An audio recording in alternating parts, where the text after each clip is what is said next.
Para peserta mubahasah dimohon untuk segera menempati tempat semula, sebab season kedua insya Allah akan segera dimulai.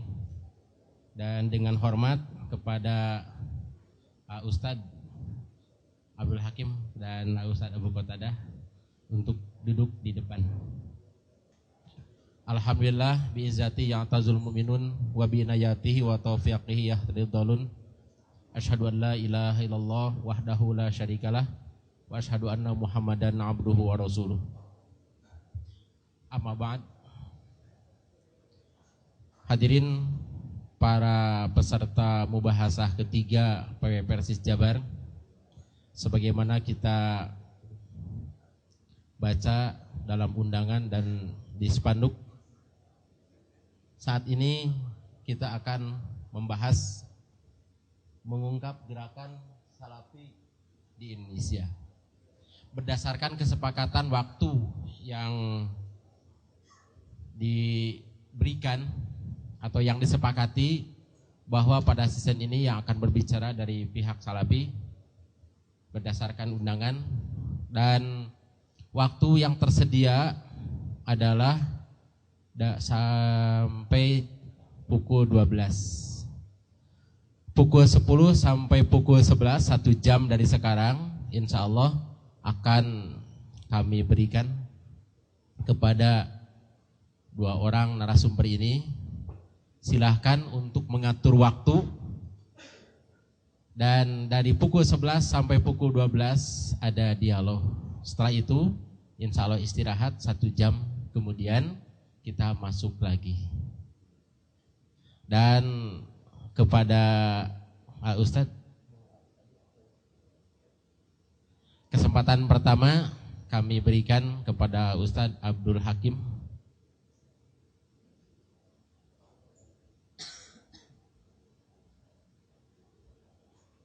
Saya akan bacakan data pribadi beliau. Nama lengkap Abdul Hakim bin Amir Abjad. Kalau tidak salah saya baca di buku itu Abu Unaisah. Tempat tanggal lahir Jakarta 5/4/1959. Alamat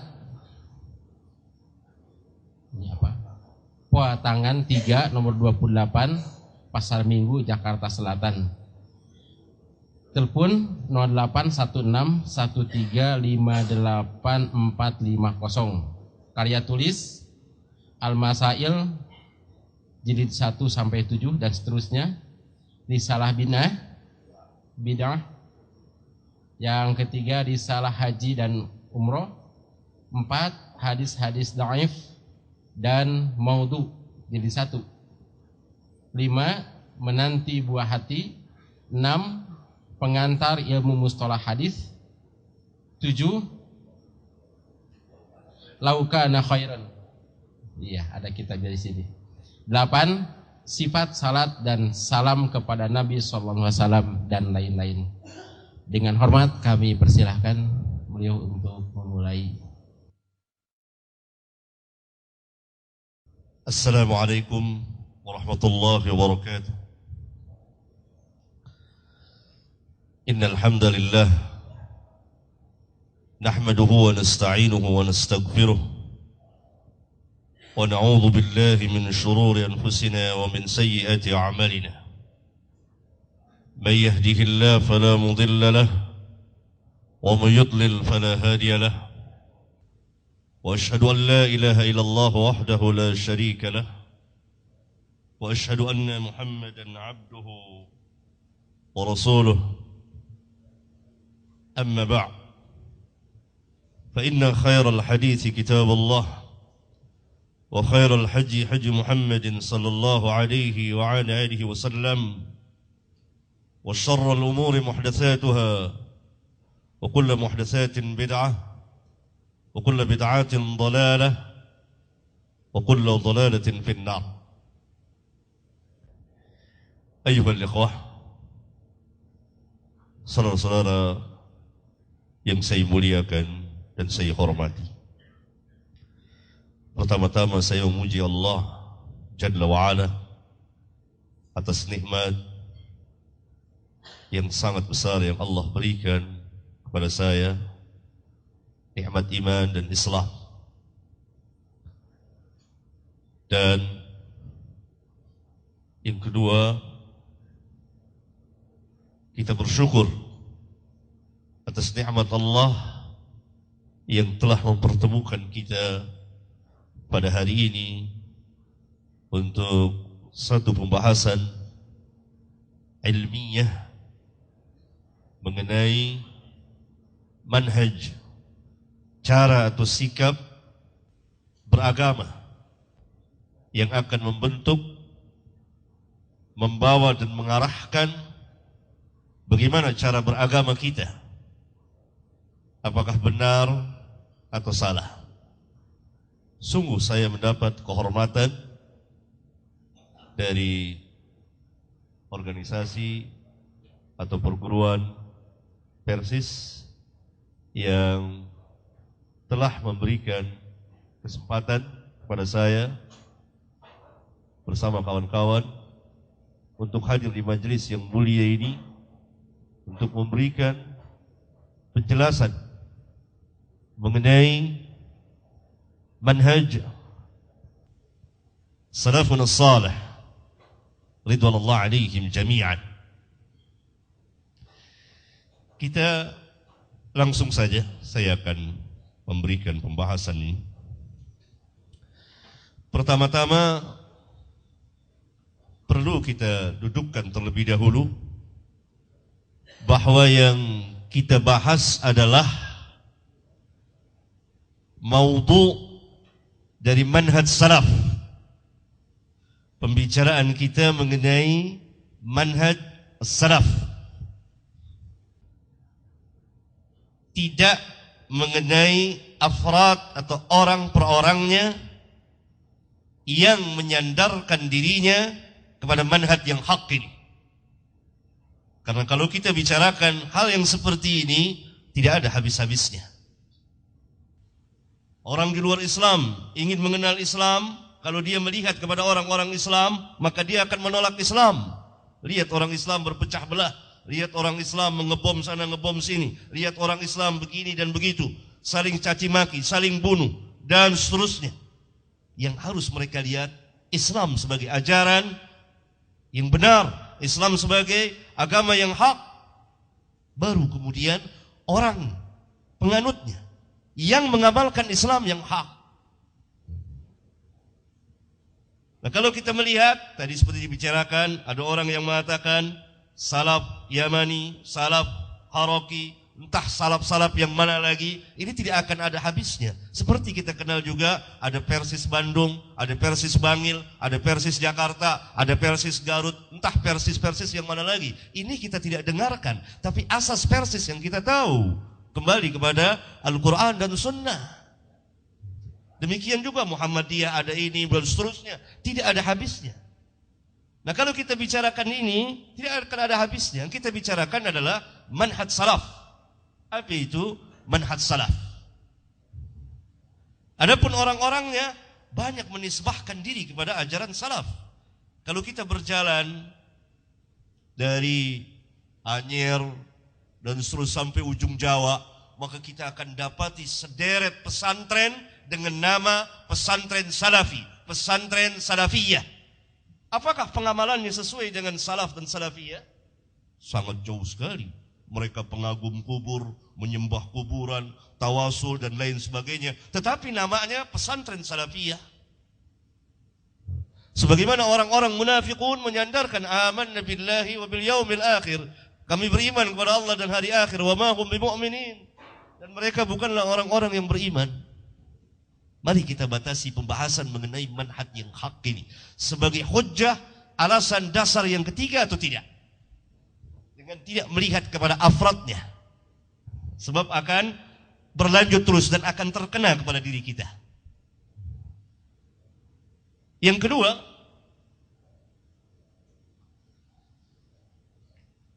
Bapak Ketua yang saya muliakan dan saya hormati, mengutip dari salah seorang penulis menurut yakni Abu Abdurrahman At-Talibi, dengan pembagian salaf Yamani dan salaf Haraki, ini adalah pendapatnya yang menurut kami tidak mempunyai dasar dan hujjah, karena kami tidak mengenal adanya salaf Yamani dan salaf Haraki atau salaf-salaf yang lain. Salaf hanya satu, mengikuti manhaj para sahabat dan tabi'in dan tabi'ut tabi'in dan orang-orang yang mengikuti perjalanan mereka, yang merupakan kebenaran mutlak dalam memahami, dalam kembali kepada kitab Allah dan sunnah Rasulullah sallallahu alaihi wa ala alihi wasallam. Seseorang boleh saja berpendapat apa saja, tetapi pendapatnya perlu diuji, perlu ada mizan, timbangan ilmiah, burhanun syar'iyyun wa aqliyun. Yang ketiga, kesimpulan dari Bapak Ketua yang saya muliakan, saya cintai, bahwa kita tidak menemukan dalil yang sarih, jelas, yang menetapkan manhaj salaf saleh sebagai dasar ketiga setelah Al-Quran dan As-Sunnah, maka ini tidak jadi hujjah. Karena orang yang mengetahui memiliki hujjah kepada orang yang tidak tahu. Yang berkata demikian adalah para ulama kita. Perkataan kalau kita tidak mengetahui dalil tidak menunjukkan bahwa dalil itu tidak ada. Seperti seorang ditanya sesuatu hadis dan dikatakan saya tidak menemukan, tidak berarti hadis itu tidak ada. Karena la yukallifullahu nafsan illa wus'aha. Orang yang mengetahui memiliki hujjah kepada orang yang tidak tahu. Oleh karena itu nanti sejumlah dalil akan saya coba menjelaskan dari keterangan para ulama yang patut kita pikirkan dan kita pelajari. Demikian juga hal-hal yang lainnya. Sebagaimana tadi telah diterangkan bahwa arti dari salaf, salafi, salafiyah, salafiyun berasal dari kata dasar as-salaf yang artinya sesuai dengan arti bahasa adalah orang-orang yang mendahului kita, orang-orang yang terdahulu dari kita, yang telah mendahului kita secara iman, keutamaan, amal, dan umur. Adapun salafiyun merupakan nisbah kepada orang yang mengikuti manhaj para sahabat. Yang tidak ada beda orang dikatakan sunniyun. Kalau kita tidak boleh dikatakan, tidak boleh menyandarkan kepada salaf dengan salafiyun, maka dengan sendirinya kita tidak boleh menyandarkan kita sebagai sunniyun. Karena ahlus sunnah juga yang terdahulu. Nah, ikhwan dan saudara-saudara sekalian yang saya muliakan, bahwa as-salaf ma'ruf, telah dikenal dari dahulu. Namanya bukan nama yang bid'ah atau yang baru dikenal. Tetapi karena asingnya Islam pada zaman kita sekarang ini, seolah-olah orang baru mengenal nama itu. Padahal hal itu telah berulang kali disebut oleh para ulama dari zaman ke zaman. Karena secara istilah as-salaf adalah, atau disandarkan kepada orang yang menisbahkan dirinya mengikuti salaf, salafiyun, pertama diitlakkan kepada perjalanan para sahabat. Perjalanan para sahabat dan orang-orang yang mengikuti mereka dari zaman ke zaman sampai pada hari ini dan seterusnya. Dan ini telah dijelaskan oleh para ulama. Contohnya oleh Imam Al-Ghazali misalnya, dia katakan bahwa kalimat salaf madhhabus sahabah wa tabi'in, madhabnya para sahabat dan tabi'in.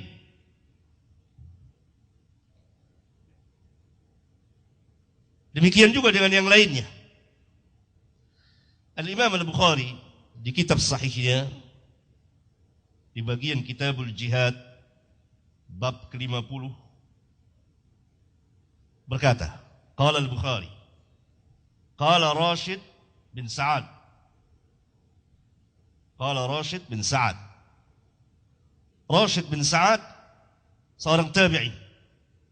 Dia mengatakan kana salaf yastahibbuna al-fuhulata li'annaha ajra wa ajsalu.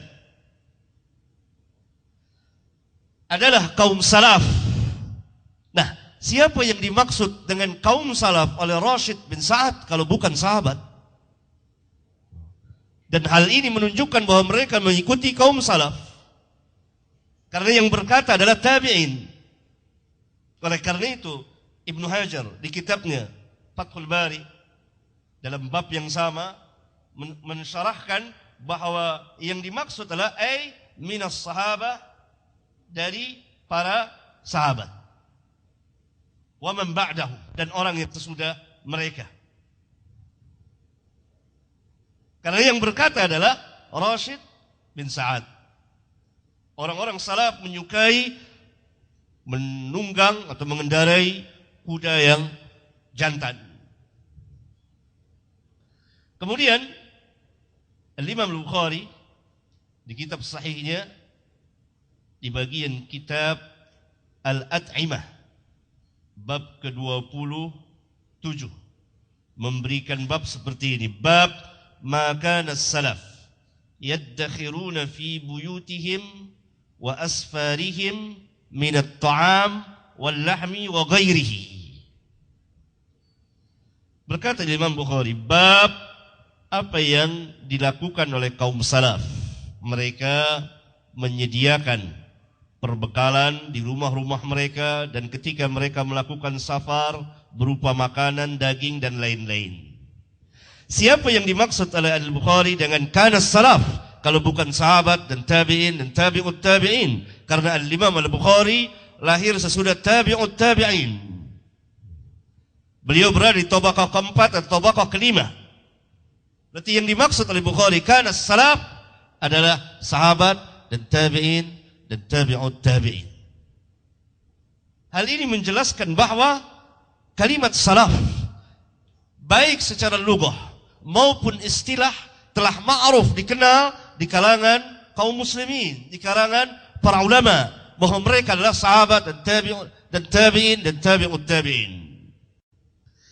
Kemudian Al-Imam Muslim di muqaddimah sahihnya meriwayatkan sebuah asar dari jalan Muhammad bin Abdullah. Dia berkata, sami'tu Ali bin Syaqiq yaqul, saya pernah mendengar Ali bin Syaqiq berkata, sami'tu Abdullah bin Al-Mubarak yaqul ala ru'usin nas, saya pernah mendengar Abdullah bin Mubarak berkata di hadapan manusia. Abdullah bin Mubarak seorang tabi'ut tabi'in. Da'u hadis Amr bin Thabit, tinggalkanlah hadisnya, riwayatnya Amr bin Thabit, fa innahu kana yasubbus salaf, karena sesungguhnya dia telah mencaci maki kaum salaf. Ini Abdullah bin Mubarak berkata di hadapan umum, di hadapan manusia, jangan kalian pakai hadisnya, riwayatnya Amr bin Thabit. Sebabnya apa? Fa innahu kana yasubbu salaf, karena sesungguhnya dia telah mencaci maki kaum salaf. Hal ini menunjukkan bahwa manhaj salaf menjadi pembeda antara yang hak dengan yang batil. Siapa yang mencaci maki perjalanan kaum salaf, meninggalkan perjalanan kaum salaf, ditinggalkan riwayatnya, ditinggalkan hadisnya, dijarah oleh para ulama, di antaranya Abdullah bin Mubarak. Dan riwayat seperti ini ma'ruf sekali di kitab-kitab,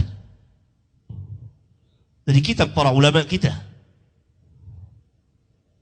Khususnya kalau saudara-saudara meneliti kitab-kitab Syekhul Islam Ibn Taimiyah rahimahullah ta'ala, di majmu' fatwanya misalnya, atau yang ditulis oleh muridnya Imam Ibnu Qayyim dan lain-lain, atau kitab-kitab yang sebelum beliau. Maksud saya di sini ingin menjelaskan bahwa lafaz salaf menurut lughah dan istilah ma'ruf, dikenal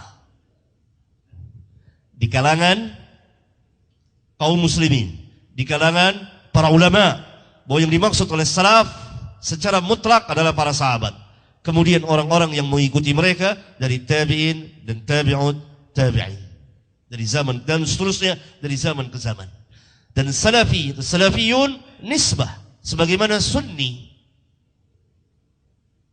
Karena ahlus sunnah wal jamaah mempunyai beberapa nama syar'iyah, dinamakan ahlus sunnah wal jamaah, dinamakan juga dengan al-firqah an-najiyah, dinamakan juga dengan at-taifah al-mansurah, dinamakan juga dengan as-salaf.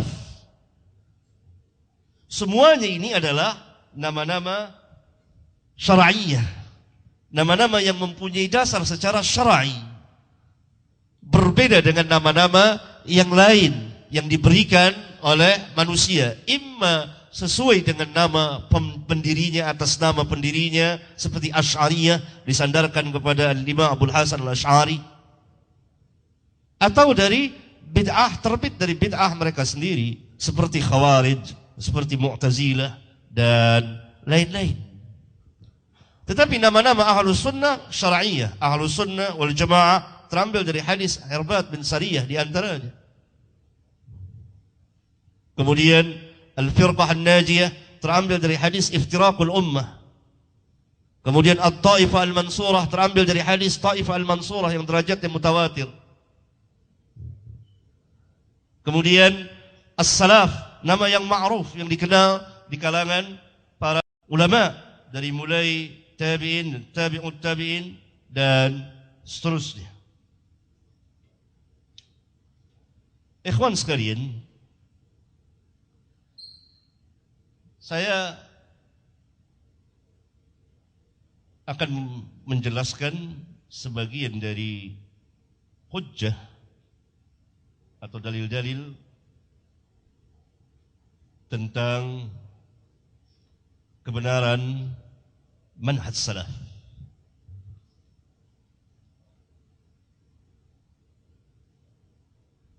Berdasarkan nas Alkitab dan Sunnah dan ijma' ulama. Padahal ma'ruf bagi kita bahwa ijma' menjadi dasar hukum yang ketiga setelah Alkitab dan Sunnah Rasulullah sallallahu alaihi wa ala alihi wasallam. Dalil yang pertama, firman Allah tabaraka wa ta'ala yang tadi telah dibacakan oleh Bapak Ketua yang saya cintai.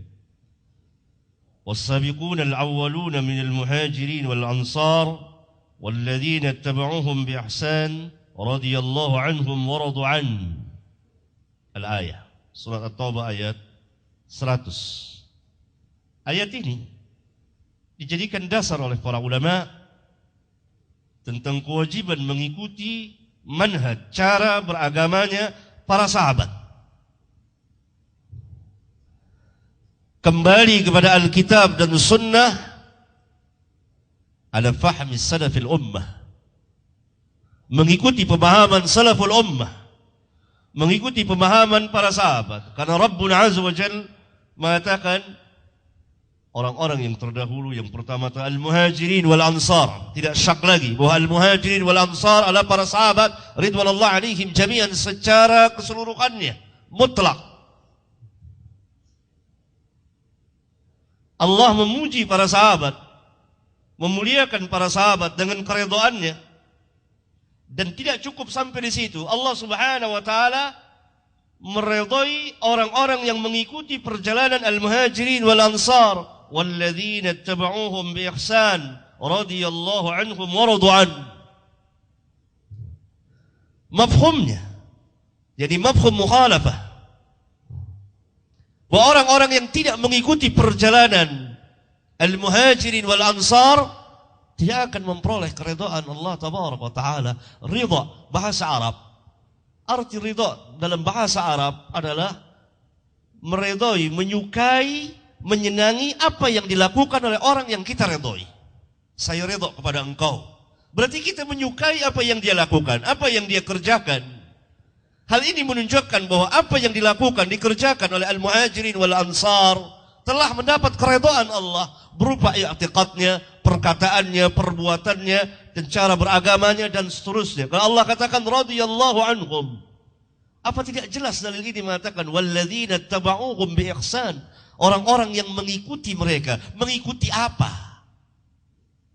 Tentu mengikuti al-fahmu, pemahaman, ilmu, amal mereka. Dan di antara yang sebesar-besar dari perbuatan mereka adalah i'tiqad, akidah mereka, keyakinan mereka, manhaj dan cara beragama mereka.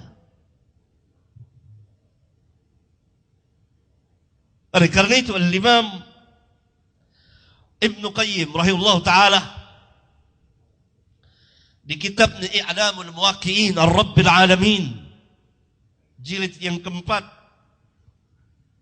dari mulai halaman 118 dan seterusnya, menjelaskan, di antara beliau menjelaskan tentang ayat yang mulia ini. Menjadi dalil, bahkan sebesar-besar dalil yang menunjukkan akan kehujjahan manhaj salaf.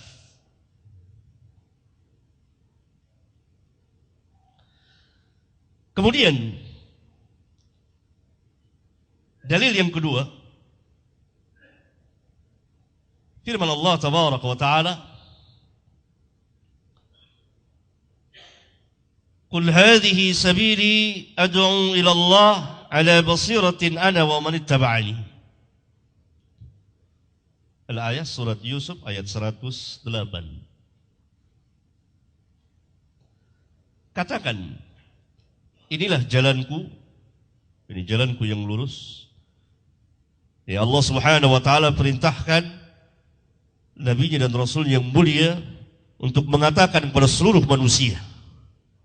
Hal ini menunjukkan bahwa dakwah beliau alaniyatan, terang-terangan, jelas, nyata, terang.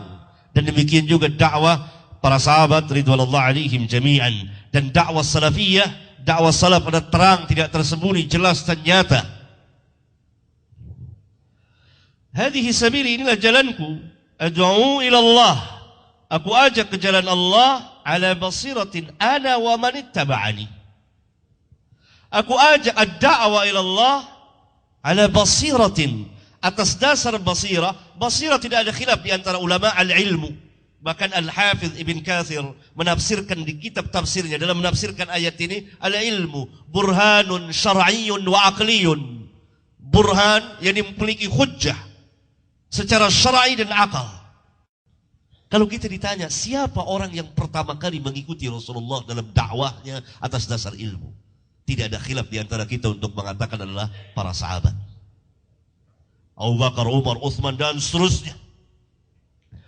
Kemudian orang-orang yang mengikuti mereka, karena mereka mengambil ilmu dari mana? Tabi'in mengambil ilmu dari mana? Dari sahabat. Siapa yang menyebarkan Quran dan hadis kepada tabi'in dan memberikan pemahaman kepada tabi'in? As-sahabat. Apa tabi'in mengambil Quran sendiri? Tidak mungkin, karena dia tidak bersama Rasulullah SAW. Karena itu riwayat tabi'in mursal. Dari mana tabi'ut tabi'in mengambil ilmu? Dari tabi'in yang mengambil ilmu dari sahabat. Sahabat mengambil ilmu dari Rasulullah SAW. Rasulullah mengambil ilmu dari Rabbul Alamin. Jadi dikatakan, ad'u ilallah ala basiratin ana wa man ittaba'ani. Aku ajak ke jalan Allah atas dasar basirah aku bersama orang-orang yang mengikutiku. Sebagaimana firman Allah tabaraka wa ta'ala, Muhammadur Rasulullah walladzina ma'ahu asyidda'u 'alal kuffar ruhama'u bainahum. Muhammad, Rasulullah, dan orang-orang yang menyertainya, yang bersamanya. Siapa yang bersama Rasulullah SAW kalau bukan para sahabat ridwanullah alaihim jami'an? Apakah Allah semata-mata hanya memuji para sahabat lalu tidak memerintahkan kita untuk mengikuti pahamnya? Ini adalah ta'til, menghilangkan faedah dari ayat Al-Quranul Karim.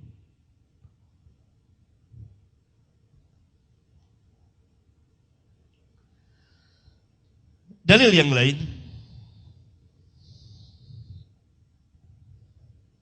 yang ketiga, firman Allah tabaraka wa ta'ala, ya ayyuhalladzina amanu taqullaha wa kunu ma'as sadiqin. Hai orang-orang yang beriman, bertakwalah kepada Allah dan jadilah kamu bersama orang-orang yang sadiqin. Siapa yang orang-orang yang sadiqin pada umat ini? Tentu para sahabat yang pertama kali. Ayat ini dalam surat At-Taubah ayat 119. Allah telah memerintahkan kepada kita kunu ma'as sadiqin. Orang-orang yang sadiq yang pertama kali adalah para sahabat ridwanullah alaihim jami'an. Allah perintahkan kita untuk mengikuti mereka. Kunu ma'as sadiqin. Ayat ini dijadikan dasar oleh para ulama tentang kebenaran manhaj salaf, kebenaran manhaj para sahabat, dan kewajiban kaum muslimin mengikuti manhaj para sahabat. Sikap dan cara beragama mereka kembali kepada Al-Quranul Karim menurut pemahaman mereka, menurut metode ilmu yang telah mereka sebarkan dan ajarkan kepada umat. Karena mereka adalah orang-orang yang pertama kali membenarkan Rasulullah sallallahu alaihi wasallam. Dalil yang keempat,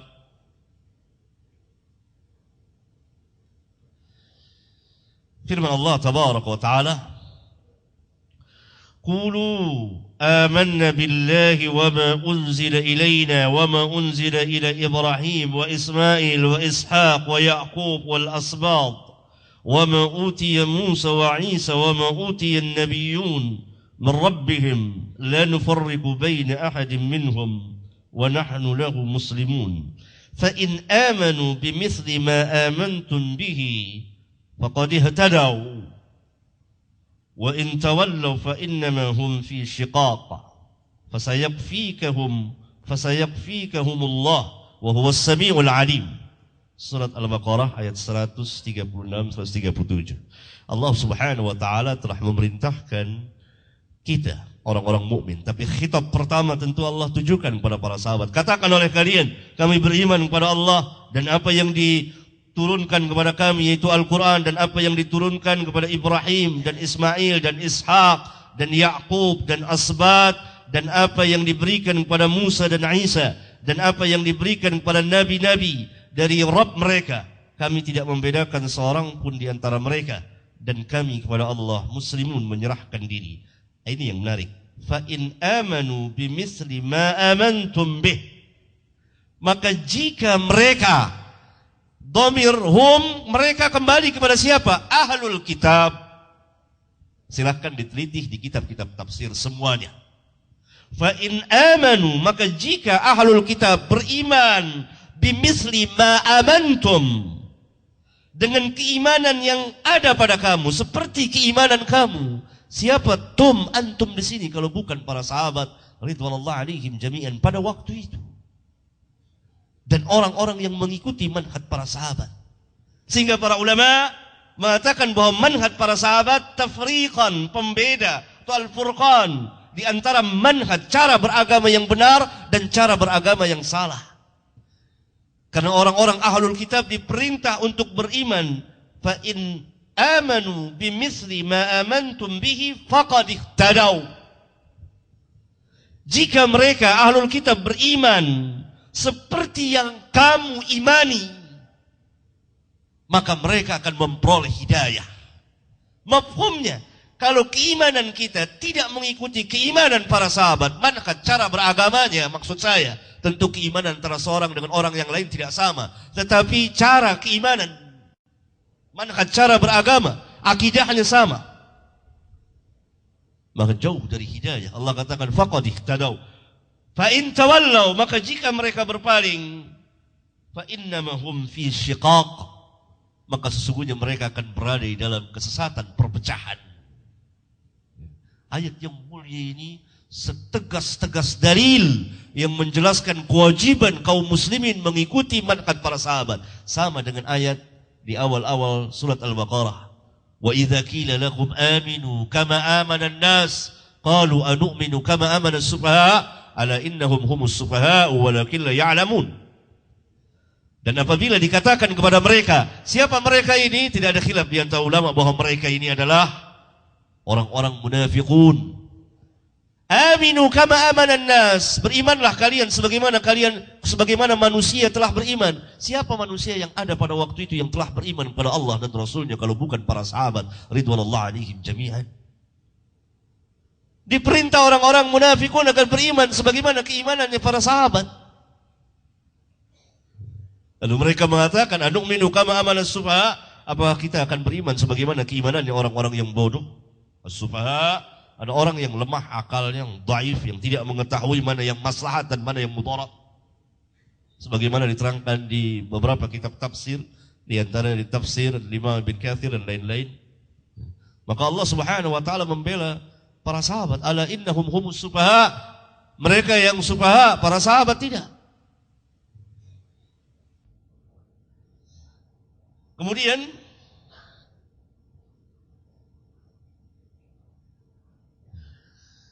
hujjah yang lain, Allah Subhanahu wa taala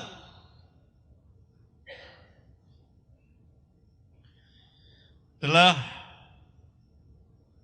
berfirman dalam kitabnya yang mulia, ihdinas siratal mustaqim siratal ladzina an'amta 'alaihim ghairil maghdubi 'alaihim waladdallin. Tunjukilah kami jalan yang lurus, siratal mustaqim. Para ulama berbeda lafaz dalam menafsirkan, para ulama salaf, tapi maknanya sama.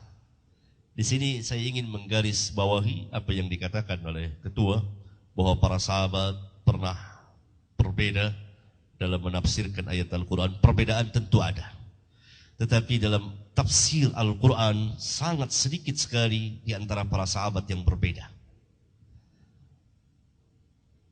Sedikit sekali perbedaan di antara mereka dalam memahami kitabullah.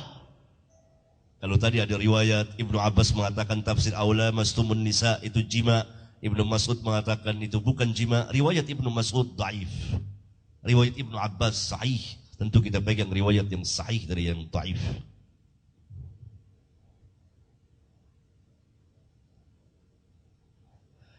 Kadang-kadang berbeda lafaz. Nah, bahasa Arab luas sekali. Perbedaan lafaz, tapi maknanya satu. Karena siratal mustaqim, ada yang menafsirkan al-Islam, ada yang menafsirkan Al-Quran, Al-Kitab, ada yang menafsirkan ketaatan kepada Allah dan Rasulnya. Ada yang menafsirkan huwan nabiyyu wa Abu Bakrin wa Umar. Dia adalah Nabi dan Abu Bakar dan Umar. Lafaz berbeda, maknanya satu. yakni Islam yang dibawa oleh Rasulullah SAW, yang diajarkan oleh Rasulullah. Kepada siapa Rasulullah SAW mengajarkan pertama kali kalau bukan kepada para sahabat? Siapa ketuanya para sahabat? Abu Bakar dan Umar, yakni al-khulafa ar-rasyidin al-mahdiyin, yang mewakili sekalian para sahabat ridwanullah alaihim jami'an. Karena itu ma'ana alaihi wa ashabi, mutlak para sahabat, atau al-jamaah, tafsir dari ma'ana alaihi al-yawm wa ashabi, tafsir dari al-jamaah. Al-Khulafa Ar-Rashidin Al-Mahdiyin, Abu Bakar, Umar, Uthman, Ali. Ini tidak diterangkan langsung oleh Rasulullah karena ma'ruf. Oleh karena itu para ulama tidak ada khilaf Al-Khulafa Ar-Rashidin Al-Mahdiyin, Abu Bakar, Umar, Uthman dan Ali. Saya kira hal ini tidak tersembunyi. Maka saya agak heran juga hal ini tersembunyi bagi sebagian dari antara kita. Ini ma'ruf. Al-Khulafa. Nah, khulafa yang sesudahnya yang mengikuti manhaj mereka masuk ke dalam.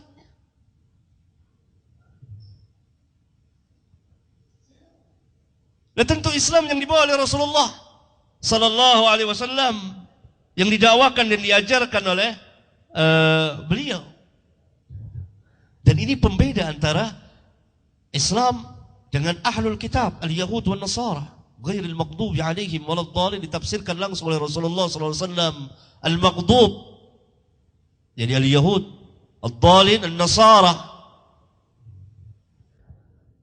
Karena itu kalau kita membaca beberapa kitab tafsir, hal ini menjelaskan, ayat ini menjelaskan tentang kedudukan manhaj para sahabat dan kewajiban kita mengikuti manhaj para sahabat. Allah katakan, ihdinas siratal mustaqim siratal ladzina an'amta alaihim. Dijelaskan oleh para ulama, dijelaskan oleh ayat yang lain. Dan sejumlah dalil dalam Al-Quranul Karim banyak sekali. Karena waktu yang membatasi kita. Hadis Rasulullah SAW jelas sekali. Khairun nas qarni, thumma alladhina yalunahum, thumma alladhina yalunahum. Apakah Rasulullah SAW sekedar memuji saja? Bahwa kaum salaf itu tinggal kenangan, cukup dipuji saja, dimuliakan tanpa diperintah kita mengikutinya. Ini adalah pemahaman yang sangat salah sekali. Keliru. Dengan sabda beliau, khairun nas qarni, thumma alladhina yalunahum, thumma alladhina yalunahum. Pujian dan sekaligus perintah kepada manusia untuk mengikutinya. Sebagaimana firman Allah, wa man yushaqiqir rasul tadi, min ba'di ma tabayyana lahul huda, wa yattabi' ghayra sabilil mu'minin, nuwallihi ma tawalla wa nuslihi jahannam wa sa'at masira. Ini sangat mudah, sahal dipahami. Sabilil mu'minin as-sahabah. Dan orang-orang yang mengikuti orang-orang mukmin, orang-orang yang mengikuti para sahabat. Karena ketika turun ayat yang mulia ini, tidak ada orang mukmin di permukaan bumi kecuali para sahabat ridwanullah alaihim. Apa kita mau mengatakan kita belum lahir? Karena itu tidak ada khilaf di antara ulama. Kalau dalam siapa yang dimaksud al-mu'minin, itu kan tafsir sabilil mu'min, jalannya orang-orang mukmin. Ia ini beragama dengan agama Allah, al-Islam, ketaatan kepada Allah dan Rasulnya, dan seterusnya dan seterusnya. Tapi kalau ditanya siapa orang mukmin di ayat yang mulia itu, nggak ada khilaf. Silahkan saudara baca kitab Naqdul Mantiq oleh Al-Imam As-Suyuti. Katakan as-sahabah. Ibnu Taimiyah mengatakan as-sahabah. Tetapi ayat itu kan tidak membatas hanya sahabat mukminin, seluruh orang mukmin dengan syarat mengikuti perjalanan orang-orang mukmin yang pertama. Jadi ayat yang mulia itu sebesar-besar dalil, setegas-tegas dalil yang menunjukkan kewajiban kita bermanhaj dengan manhaj salaf. Ridwanullah alaihim jami'an. Saya cukupkan pembicaraan saya karena ada sisa waktu untuk Ustaz. Lanjutkan, tafadhal mashkur.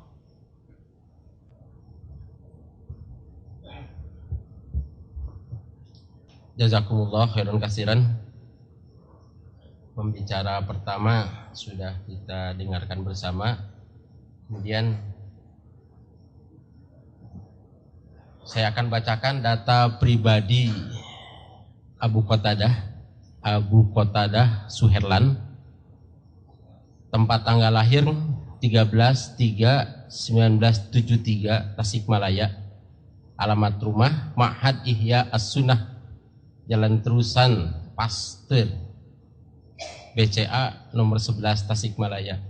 Nomor HP 085223052900. Pendidikan 1. Muallimin tahun 1993. 2. Libya 1995. 4. Apa ini? Darul Hadis apa? Yaman, Darul Hadis 2001. Pengalaman organisasi Mudir Ma'had Ihya As-Sunnah. Kepada beliau kami persilakan, dan sebagaimana kesepakatan kita sampai pukul 11. Terima kasih. Assalamualaikum warahmatullahi wabarakatuh. Alhamdulillah hamdan katsiran thayyiban mubarakan fi kama yuhibbu rabbuna wa yardah. Ashhadu an la ilaha illallah wahdahu la syarikalah wa ashhadu anna Muhammadan abduhu wa rasuluhu, wassalatu wassalamu ala Rasulillah wa ala alihi wa ashabihi wa man tabi'ahum bi ihsanin ila yaumiddin. Ya ayyuhalladzina amanu taqullaha haqqa tuqatih wa la tamutunna illa wa antum muslimun. Ailamu rahimakumullah fa inna khairal hadits kitabullah wa khairal hadi hadi Muhammad sallallahu alaihi wasallam wa syarrul umuri wa kullu muhdatsatin bid'ah wa kullu bid'atin dhalalah wa kullu dhalalatin finnar. Ma'asyiral muslimin rahimakumullah, para asatidah, para ulama yang saya hormati, marilah kita bersyukur kepada Allah Subhanahu wa taala sebab dengan nikmat yang telah diberikan kepada kita berupa nikmat iman, nikmat Islam, nikmat sunnah, nikmat sehat, kita dapat berkumpul di majelis yang mulia ini, dan merupakan satu kenikmatan dan kesempatan bagi saya, di mana pertemuan ini sebenarnya berawal dari kontaknya Pak Umar Dia, ya, Bapak Umar Dia yang merupakan Ketua PW Jawa Barat, meminta untuk saya berbicara di tempat ini berkaitan dengan manhaj salaf. Dan ikhwatu iman rahimakumullah, para asatidah yang saya hormati, tidak diragukan lagi bahwa saya juga telah begitu lama dan pernah belajar sekitar 7 tahun di pesantren Persis Jalan Cepaka Warna, Tasikmalaya, yang pemimpinnya adalah Ustadz Abdurrahman hafizahullah ta'ala. Dalam kalimat yang sangat singkat ini saya punya kesempatan cuma 1 jam mungkin atau 20, nanti dilewatkan 5 menit, untuk berbicara tentang berkaitan hakikat dakwah salafiyah. Berkata para ulama kita seperti Al-Imam Ibn Taimiyah rahimahullahu ta'ala, Al-Imam Ibn Qayyim, dan para ulama sampai hari ini. Dan sebenarnya ikhwatu iman rahimakumullah, saya telah memberikan makalah, dan di sini saya telah menyebutkan arti salaf baik secara bahasa yang terdapat dalam ayat Al-Quran, perkataan para ulama, ahli lughah, dan seterusnya yang menunjukkan tidak asing lagi tentang kalimat salaf ma'rufun indal ulama, yaitu dikenal di kalangan para ulama. Wal muradu bi da'wati as-salafiyah hiya da'watul kitabi was sunnah wad dinis sahihi wal islamin naqih wa hiya ittiba'u sabilil mu'minin minas salafis salihi wahum ashabu Nabi sallallahu alaihi wasallam wa tabi'una lahum bi ihsanin ila yaumiddin. Wa salafiyun fi kulli asrin humul fi'ah alladzina qala fihim Rasulullah sallallahu alaihi wasallam la tazalu ta'ifatun min ummati alal haq la yadurruhum man khadalahum hatta ya'tiya amrullah wa hum kadzalik. Al-hadis akhrajahu al-Imam Muslim min hadithi Thauban. Ini adalah hakikat dakwah salafiyah. Ikhwatu iman rahimakumullah, saya hanya akan mengisyaratkan kepada 3 poin saja, kepada apa yang tadi telah dijelaskan juga oleh guru saya, Al-Ustadz Abdul Hakim hafizahullah ta'ala. Yang pertama, bahwa kita mengatakan rujukan di dalam Islam Alkitab wa Sunnah. Fahada naqisun inda jami'il fuqaha. Fa inna jami'al fuqaha yaqul masdarus syar'i Alkitab wa Sunnatu wal ijma'u sahihu wal qiyasu as-sahihu. Karena para ulama dan fuqaha telah sepakat dulu sampai sekarang bahwasanya masdar syar'i Quran, sunnah, ijma yang benar penukilannya, dan yang ketiga adalah qiyas yang sahih. Dan saya akan berikan satu contoh bahwa jika orang tidak menggunakan qiyas yang sahih, maka itu akan terjadi penyimpangan di dalam agamanya. Saya akan berikan contoh di dalam hadis, di mana dalam bab ini waqad waqa'a al-khata' al-Imam Ibnu Hazmin wa ustaduhu Daud ad-Dhahiri. Dan dalam hal ini telah salah Al-Imam Ibnu Hazm dan gurunya Imam ad-Dhahiri ketika beliau memaknai hadis la yabulanna ahadukum fil ma'idaimi alladzi la yajri fih, tidak boleh kencing dalam air yang tergenang. di mana beliau berkata, seandainya kita mengambil satu gelas, kemudian kita kencing dalam gelas ini, kemudian kita melemparkannya ke air yang tergenang, maka itu tidak tercela dan tidak termasuk dalam hadis ini. Akan tetapi para ulama telah memberikan catatan kepada Imam Ibnu Hazm dalam hal ini, bahwa beliau berlebihan di dalam memahami nas, tidak memahami hakikat makna yang dikandungnya, yaitu hikmah dari larangan di situ, yaitu tidak boleh mengotori air. Contoh yang lain, bahwasanya kalau kita tidak menggunakan kias yang sahih akan menyimpang. Kita berikan contoh bahwasanya Nabi Shallallahu Alaihi Wasallam mengatakan, apabila salah seorang di antara kamu akan kurban, maka tidak boleh dengan kambing yang picak. Maka Imam Ibnu Hazm mengatakan, hadis ini zahirnya larangan, yaitu tidak boleh berkurban dengan kambing yang picak. Berarti kalau matanya keduanya picak, maka itu boleh. Maka tentunya ikhwatu iman rahimakumullah, zahir seperti ini dan tidak menggunakan istilah qiyas aula, batilun zahirun, batil yang sangat nyata. Ini adalah perkara yang sangat penting. Walidzalika yaqulu al-Imam Asy-Syafi'i rahimahullahu taala, ad-dalilu maqala Allahu wa maqala rasuluhu wa maqala ashabuhu wal qiyasu as-sahihu. Oleh sebab itu Imam Asy-Syafi'i mengatakan, dalil adalah Al-Quran, kemudian sunnah, ijma yang benar penukilannya, dan yang ketiga adalah qiyas yang benar. Nuktah yang kedua, bahwa ketika kita mendapatkan ikhtilaf para sahabat, kemudian kita bertanya, kalau begitu kita kemana mailnya? Maka jawabannya, as-sahihu ma'as sahabah, kainun mankan au kainan mankan, kebenaran bersama para sahabat. Artinya ikhwatu iman rahimakumullah, jika para sahabat berselisih, maka kita tidak boleh mendatangkan kaul yang lain.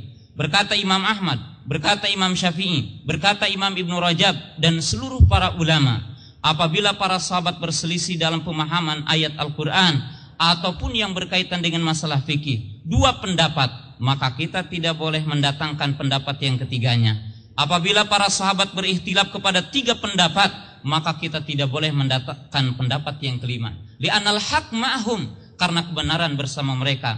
Karena tidak mungkin hak pernah sirna di antara mereka. Tidak mungkin kebenaran tidak pernah diikuti oleh mereka, dan tidak pernah ada yang mengatakannya. Dan itulah makna-makna ayat yang tadi.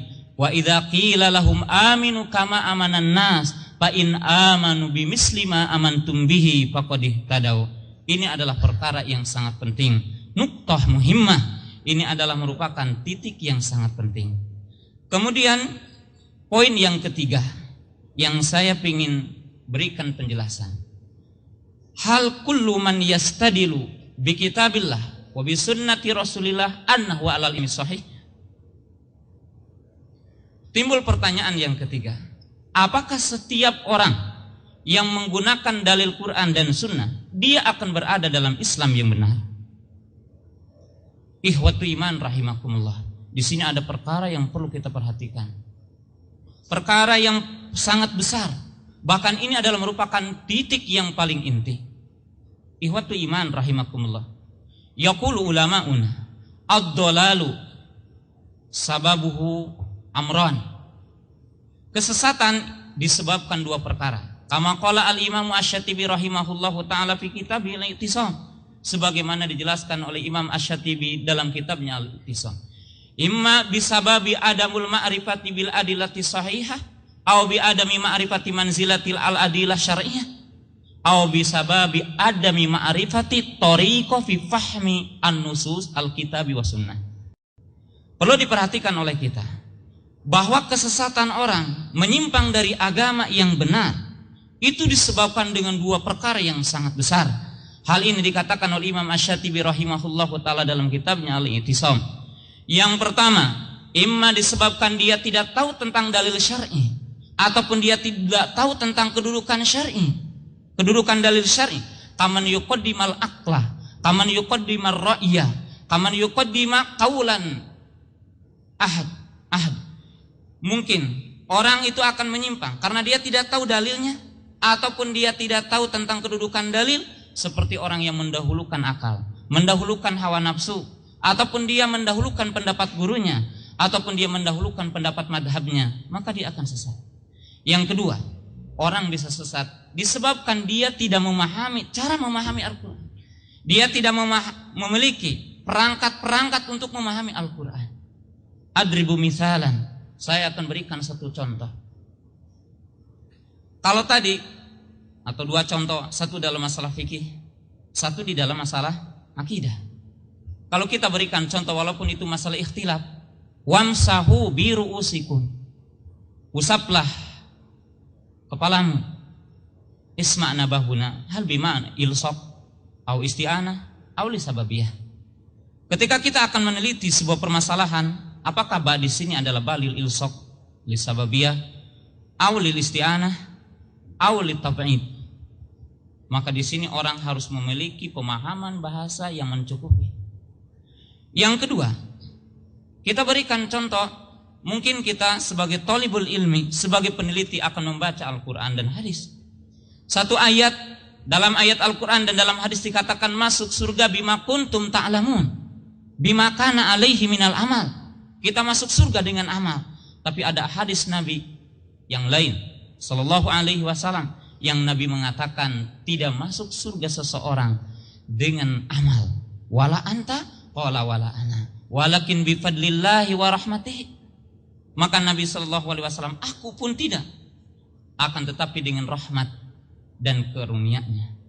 Kemudian para ulama mengatakan, jika seandainya kita tidak memahami bahwasanya ba dalam bahasa Arab sangat banyak maknanya.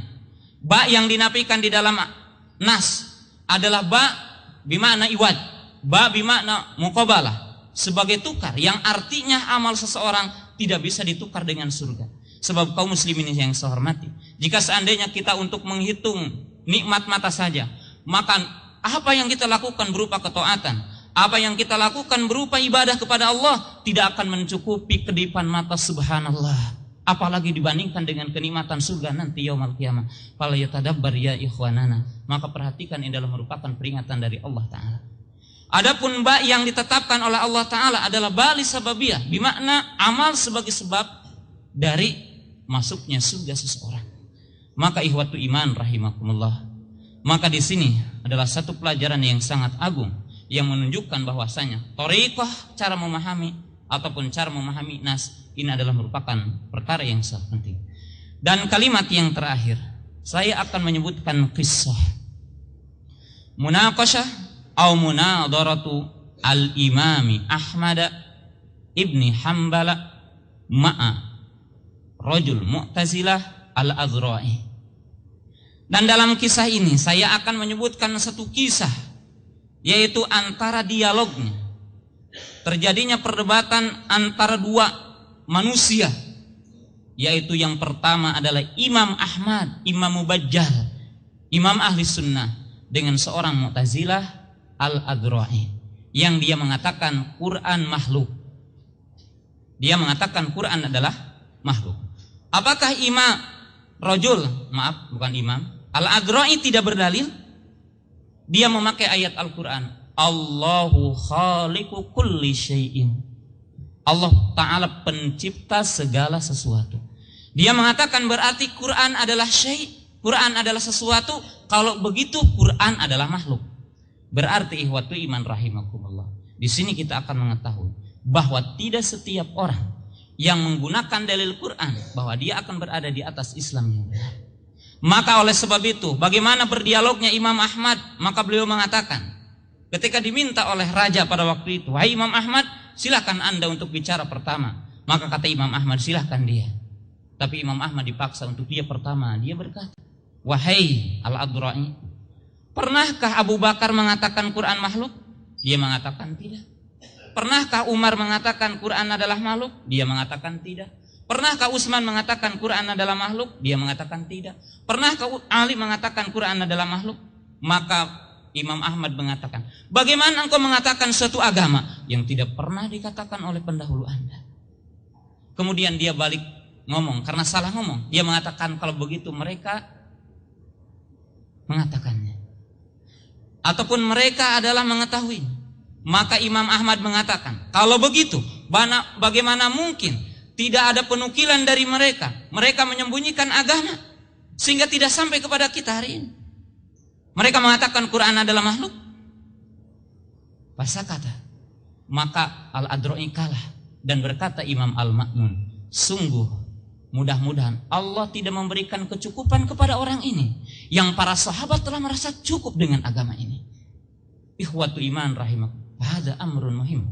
Ini adalah perkara yang muhim. Dan izinkan saya berikan lagi kisah yang terakhir. Siapa di antara kita yang hari ini setuju orang yang membunuh Ali radhiyallahu taala anhu? Siapa yang setuju orang yang membunuh Abdullah bin Khabbab dan istrinya yang sedang hamil? Ibnu Muljam, pembunuh Ali ibnu Abi Thalib radhiyallahu taala anhu. Ingat, dia berjalan dari Hawra, dia berjalan ke Basrah, pingin membunuh Ali. Dia ketemu dengan seorang wanita dan melamarnya. Kata seorang wanita itu, kamu boleh menikahiku asal engkau membunuh Ali. Maka kata Ibnu Muljam, sungguh aku telah merencanakan pembunuhan Ali. Dan ingat ikhwatu iman rahimakumullah, ketika membunuh Ali membacakan 2 ayat, subhanallah. Membacakan 2 ayat. Ayat yang pertama dia berkata, inil hukmu illa lillah wa malam yahkum bima anzalallah fa ulaika humul kafirun. Dia menganggap Ali adalah kafir. Dia menganggap bahwasanya membunuh Ali sebagai penegakan hukum Allah. Dan dia menganggap jihad. Dia membacakan surat Al-Baqarah, wa minan nasi man yashri nafsahu ibtigo amardotillah. Dia membunuh Ali dengan membacakan ayat Al-Quran. Dan Abdullah bin Khabbab, lihat, seorang Khawarij membunuh dengan istrinya. Dibunuh dengan istrinya. Alasan apa? Alasan dia tidak mengkafirkan Ali. Maka Ibnu Abbas radhiyallahu taala anhu berkata kepada orang-orang yang ada di Hawra, maukah kalian aku tunjukkan kepada pemahaman pendahulumu bahwa Ali dia telah berhukum dengan hukum Allah? Qalu ajal. Kalau begitu iya. Apa dalilnya wahai Ibnu Abbas? Pernahkah kamu membaca sebuah ayat? Apabila terjadi perselisihan di antara suami istri, maka hadirkanlah orang adil. Ali dan Muawiyah mendatangkan 2 orang adil, Amr bin As dan Abu Musa al-Asy'ari. Apakah dia berhukum dengan hukum Allah? Qalu aina'am. Kalau begitu iya. Jadi ikhwatu iman rahimakumullah, orang Khawarij mereka memakai dalil. Tapi kita sepakat pembunuhan Ali adalah merupakan dosa yang sangat besar. Tapi kenapa mereka berdalil dengan Al-Quran dan Sunnah? Menunjukkan ikhwatu iman rahimakumullah bahwa wajib pemahaman kita adalah sesuai dengan apa yang mereka pahami. Kemudian ikhwatu iman rahimakumullah, sangatlah banyak kita untuk membicarakan yang berkaitan dengan hakikat salat. Apalagi yang berkaitan dengan akidah, apalagi yang berkaitan dengan usul dakwah, apalagi yang berkaitan dengan cara amar ma'ruf nahi mungkar, yang berkaitan dengan muamalah. Karena salafi adalah kembali kepada Islam yang sempurna, akidatan, wa ibadatan, wa siyasatan, wa muamalatan, wa akhlaqan. Di mana salafi artinya adalah kembali kepada Islam yang bersih, yang di sana kita kembali kepada akidah yang benar, kepada cara ibadah yang benar, kepada cara bersiasah berpolitik yang benar. Lianna aqul au naqul man faraqa baina dina was siyasah fa huwa kafirun riddatin wa dinil Islam. Karena barang siapa yang memisahkan antara agama dengan siasah, maka dia adalah kafir daripada Islam. Sebab Islam adalah dinul mutakamil, din yang sangat sempurna. Termasuk di dalamnya adalah muamalah, termasuk di dalamnya adalah akhlak. Bal qala Nabi sallallahu alaihi wasallam, man kana yu'minu billah falyakun khairan aw liyasmut, man kana yu'minu billah falyukrim dhaifah, man kana yu'minu billah falyukrim jarahu, ila akhirih. Fal akhlaqu dinun, bal qala ba'dul ulama al akhlaqu dinu kulluh. Bahkan para ulama mengatakan akhlak adalah agama semuanya. Barangkali itulah yang saya bisa sampaikan, dan itu sangat singkat, dan sebenarnya untuk sekadar penelitian di sini telah saya tulis ya dalam makalah yang insya Allah mungkin nanti bisa diteliti kembali. Demikian juga nanti untuk panitia diharap bisa untuk memotokopikan bahasa Arabnya. Subhanakallah.